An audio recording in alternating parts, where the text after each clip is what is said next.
पंद्रहवीं शताब्दी का यूरोप एक बड़े बदलाव की दहलीज पर खड़ा था। यहाँ पुराने विचार टूटने लगे थे।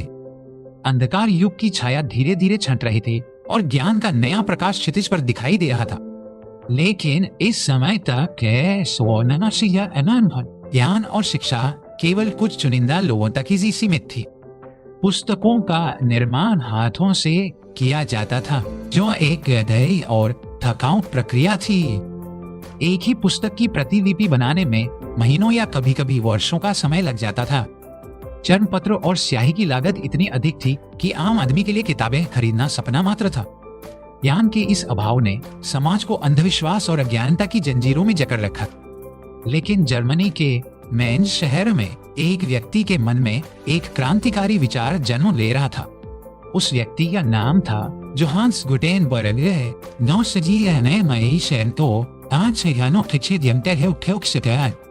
गुटेनबर्ग का जन्म एक कुलीन परिवार में हुआ था। उन्हें धातु के काम में महारत हासिल थी।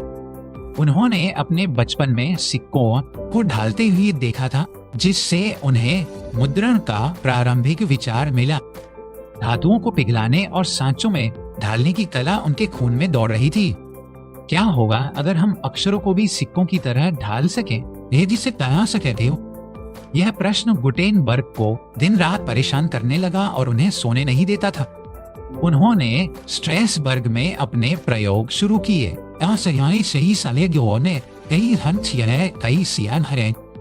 गुटेनबर्ग को पता था कि अगर उनका विचार सफल हुआ तो यह दुनिया को हमेशा के लिए बदल देगा। लेकिन रास्ता आसान नहीं था। उनके सामने अनगिनत तकनीकी चुनौतियां खड़ी थी। लकड़ी के ब्लॉक से छपाई पहले से मौजूद थी, लेकिन वह बहुत नाजुक और अस्पष्ट थी। गुटेनबर्ग को एक ऐसी सामग्री की आवश्यकता थी जो टिकाऊ हो और स्पष्ट अक्षरों को छाप सके।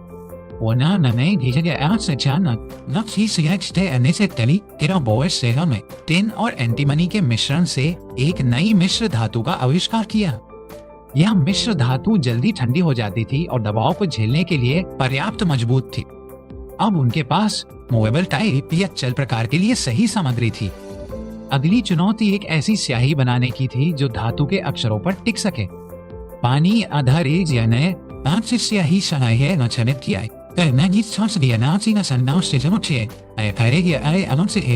की जाती थी।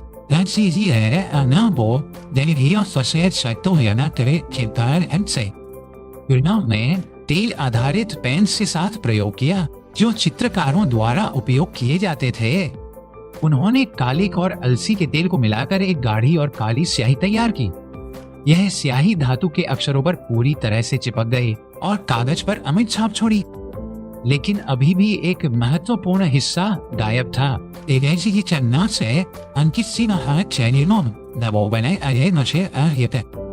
गुटेनबर्ग ने शराब और जैतून का तेल निकालने वाले प्रेस से प्रेरणा ली।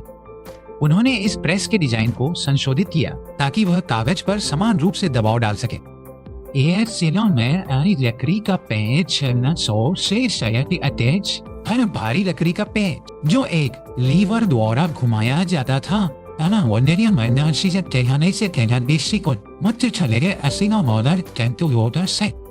अब गुटेनबर्ग के पास तीनों प्रमुख तत्व थे।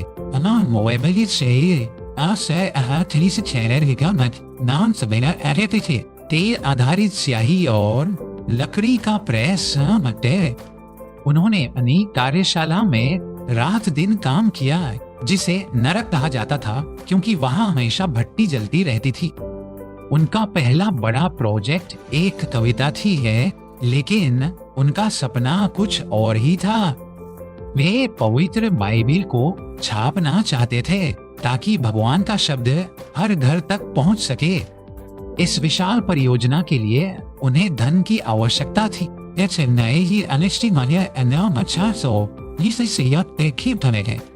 वे मेंज के फर्स्ट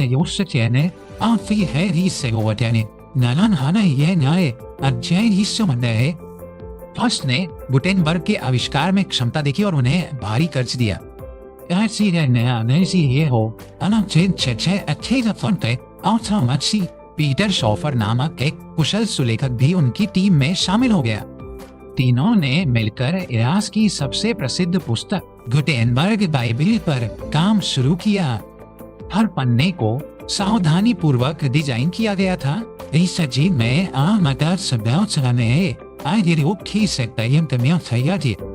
उन्होंने अक्षरों की बनावट ऐसी रखी कि वो हाथ से लिखी गई पांडुलिपि जैसी दिखे। हजारों धातु के अक्षरों को सही क्रम में जमाना एक धैर्य की परीक्षा थी। स्याही लगाना और प्रेस को घुमाना एक शारीरिक रूप से थका देने वाला काम था। लेकिन जब पहला पन्ना मशीन से बाहर आया तो वह एक चमत्कार जैसा था।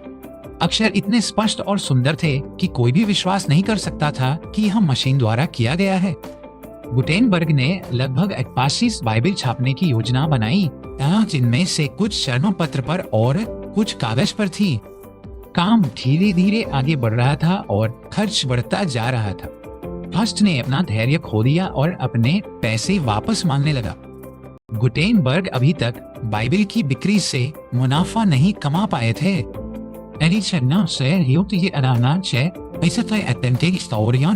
जहां गुटेनबर्ग के खिलाफ फैसला सुनाया गया, उन्हें अपनी प्रिंटिंग प्रेस और अब तक छपी सभी बाइबिल फर्स्ट को सौंपनी पड़ी। यह गुटेनबर्ग के लिए एक विनाशकारी झटका था। उन्होंने अपना सब कुछ ही खो दिया था। खो दिया था। फर्स्ट और शॉफर ने व्यवसाय संभाला और गुटेनबर्ग का नाम इतिहास से मिटाने की कोशिश। उन्होंने पहली मुद्रित पुस्तक पर अपना नाम छापा।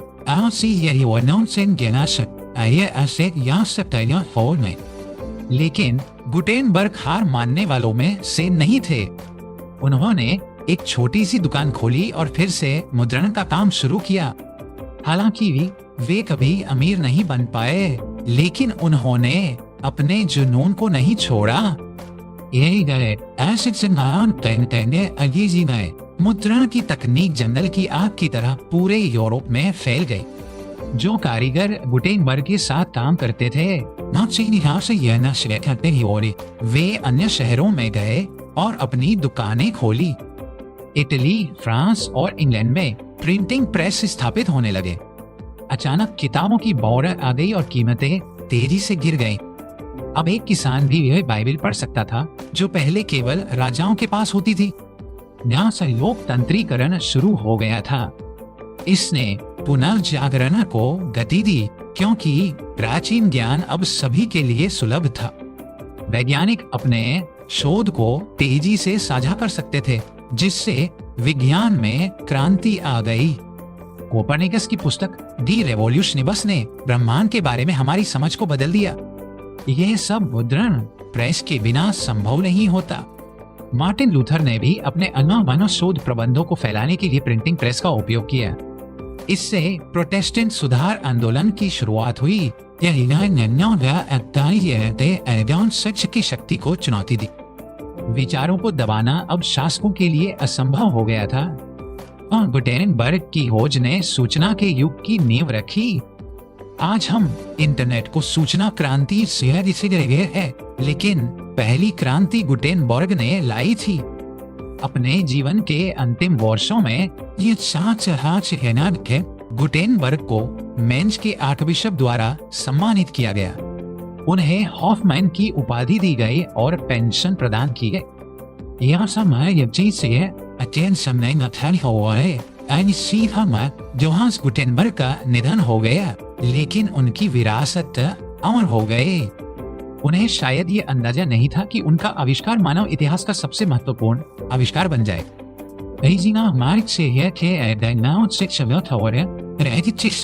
पूरी दुनिया अच्छी हो या बुरी, इसका श्रेय गुटेनबर्ग को जाता है।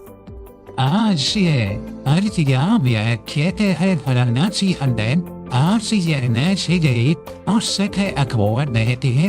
अखबार और हर पत्रिका गुटेनबर्ग को श्रद्धांजलि देती है।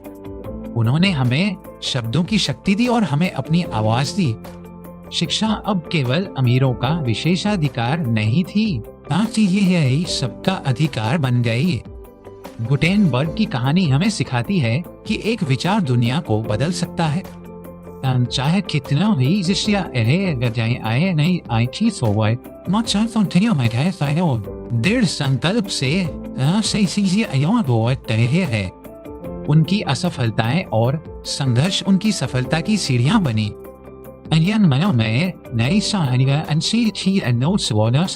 जब हम किसी पुस्तक के पन्ने पलटते हैं तो हम गुटेनबर्ग के सपने को जीते हैं। में भी मुद्रित शब्दों का महत्व कम नहीं हुआ है। गुटेनबर्ग प्रेस को पिछले सहस्राब्दी का सबसे महान आविष्कार माना जाता है। इसने भाषाओं के मानकीकरण में भी मदद की, बोलियों को लिखित रूप मिला और साहित्य का विकास हुआ। राष्ट्रवाद का उदय भी प्रिंटिंग प्रेस से जुड़ा हुआ है। जब लोग अपनी भाषा में पढ़ने लगे तो उनमें अपनी संस्कृति के प्रति गर्व जागा। गुटेनबर्ग ने अनजाने में दुनिया को एक सूत्र में पिरो दिया। उनकी 7 लाइनों वाली बाइबल आज दुनिया की सबसे महंगी किताबों में से एक है। केवल कुछ ही प्रतियां आज सुरक्षित बची हैं।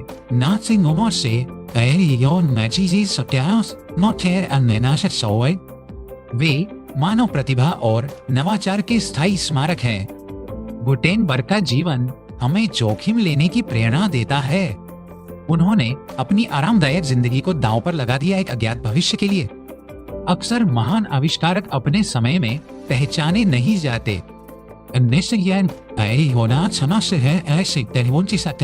ऐसा ही हुआ। उन्हें अपने जीवन काल में बहुत संघर्ष करना पड़ा, लेकिन समय सबसे बड़ा न्यायाधीश है और उसने गुटेनबर्ग को उनका हक दिया। आधुनिक मुद्रण तकनीक आज बहुत से में प्रिंटिंग भी उसी सिद्धांत का विस्तार है जो गुटेनबर्ग ने शुरू किया था।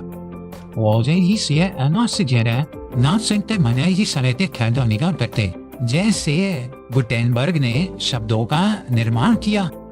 हम एक ऐसे युग में हैं जहां जानकारी उंगलियों पर उपलब्ध है, लेकिन हमें उस व्यक्ति को कभी नहीं भूलना चाहिए जिसने पहला दरवाजा खोला। गुटेनबर्ग वह नाम जिसने अंधेरे को मिटाकर रोशनी फैलाई। पुनर्जागरण की वह ज्योति जो उन्होंने जलाई आज भी जैसे नमक है नारी सत्तेरे असंते मुद्रा कहने नौ सिहे आ बीजी जन तेरे अच्छे और एक दूरदर्शी शायद आज जी है नाच हो नौ से चैना के न कुटी देंगे। इतिहास के पन्नों में उनका नाम सुनहरे अक्षरों में लिखा गया है। अगली रिवेज समाज है अरे फक्की शायद सब में किड्स है तो एक पल के लिए गुटेनबर्ग का धन्यवाद करें। क्योंकि श्री आनंद से नया समोर है कि उतने बिना से हमारी दुनिया वैसी नहीं होती जैसी आज है। गुटेनबर्ग की ये संभाले अतेना की क्रांति मौन थी, लेकिन उसकी गूंज सदियों तक सुनाई देती रहेगी। लोहा और शीशा कभी इतने कीमती नहीं थे जितने गुटेनबर्ग के हाथों में। उन्होंने धातुओं को आवाज दी है। सभ्यता की गाड़ी को पहिए गुटेनबर्ग ने ही प्रदान किए। अंधविश्वास के कोरे को चीरती हुई तर्क की किरण। गुटेनबर्ग एक पुल थे मध्य युग और आधुनिक युग के बीच। उनके आविष्कार ने मानवता की सामूहिक स्मृति को सुरक्षित किया। अब ज्ञान किसी की मृत्यु के साथ नष्ट नहीं होता था। यह अमरता का एक रूप था जो गुटेनबर्ग ने हमें दिया। मेन शहर आज भी अपने इस महान सपूत पर गर्व करता है। वहाँ का गुटेनबर्ग संग्रहालय उनके जीवन और कार्य को समर्पित है। दुनिया भर से लोग उस जगह को देखने आते हैं जहाँ क्रांति की शुरुआत हुई थी। गुटेनबर्ग का जीवन एक सबक है कि नवाचार के लिए जिज्ञासा आवश्यक है। बिना प्रश्न पूछे उत्तर कभी नहीं मिलते। गुटेनबर्ग ने कैसे और क्यों पूछा और हमें प्रिंसिपल प्रेस मिला। तकनीक बोना चाहिए अचानक जीव अनित सफलों से, लेकिन गुटेनबर्ग की भावना हमेशा प्रासंगिक रहेगी। मानव मन की रचनात्मकता की कोई सीमा नहीं है और इस रचनात्मकता को पंख देने वाला गुटेनबर्ग का प्रेस था। तो वो निश्चय है तो सचती न देखे हम ज्ञान के इस प्रकाश को वजने न दें। Existe mandaria, anzi associatie akarisna kae, ansi ये से मेरी के नाम और से है, क्योंकि एक प्रबुद्ध समाज ही एक बेहतर भविष्य का निर्माण कर सकता है। यही गुटेनबर्ग के प्रति हमारी सच्ची श्रद्धांजलि होगी। इतिहास ने करवट ली ये चामंथिये होवे है सिकनोचियन पति से अंतर लेटली और एक नया सवेरा हुआ।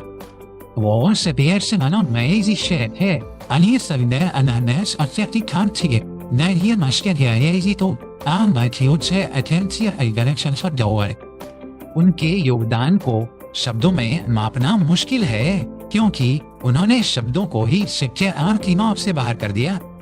वे एक साधारण सुनार थे जिन्होंने दुनिया को सोना दिया, लेकिन न आंसी थे कि सत्यारे अगतम चैन और अकेलों से मोगों अनो नहीं सही न के अंदेला नहीं समय ये फो कैसा चर्चा थे आला अनेक समय अही जिन्हें ऐसे संफेदियों से थे वो संघर्ष और विजय की एक महाकाव्य गाथा है, जो हमें याद दिलाती है कि एक व्यक्ति क्या कर सकता है।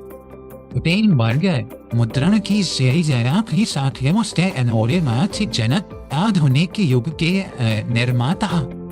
उनकी मशीन की खड़खड़ाहट में भविष्य का संगीत था, एक ऐसा संगीत जो आज भी हमारे जीवन में गूंज रहा है। गुटेनबर्ग, हम आपको नमन करते हैं। आपकी विरासत हमेशा जीत रहेगी। यूरोप में पुनर्जागरण का काल केवल कला और साहित्य का ही नहीं,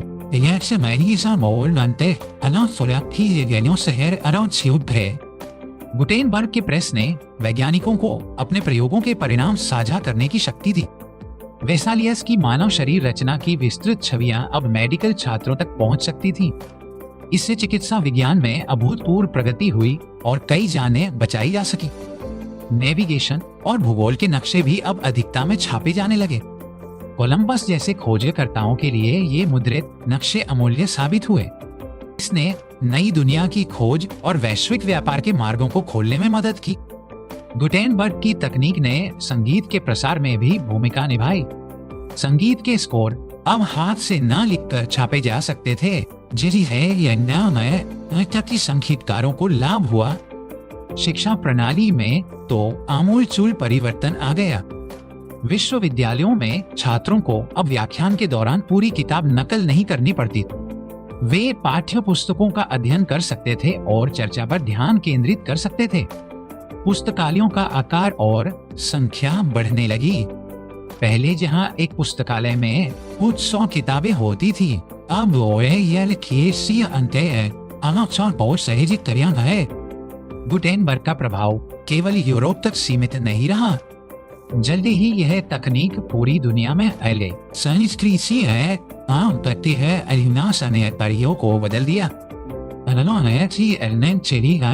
से भी है धेरे थिएटर न सवोलिए अलान बोरी इसने नहीं है ऐसा दिन कैसी सियों से तैरी है, तो उसने ज्ञान के द्वार खोले। गुटेनबर्ग ने हमें समय की यात्रा करने का साधन दिया। हम अतीत के महान विचारकों के साथ संवाद कर सकते हैं। उनकी किताबें पढ़कर। सुकरात, प्लेटो और अरस्तु के विचार गुटेनबर्ग के कारण ही हम तक सुरक्षित पहुंचे। शब्दों को संरक्षित करने की क्षमता ने मानव इतिहास को विस्मृति से बचाया।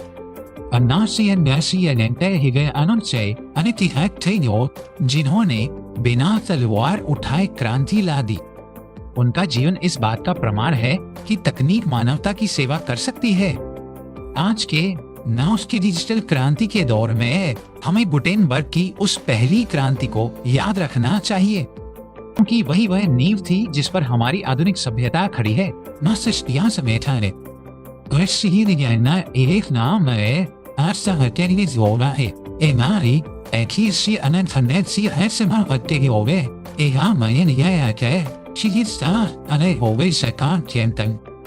अंधकार से प्रकाश की ओर, अज्ञान से ज्ञान की ओर। अगर तेरे के साथ हो सकते हैं गुटेनबर्ग की यात्रा, और यही है हमारी यात्रा। नए समा को जी हाँ कीजिए अतिरिक्त आपको हमारा शत शत नमन।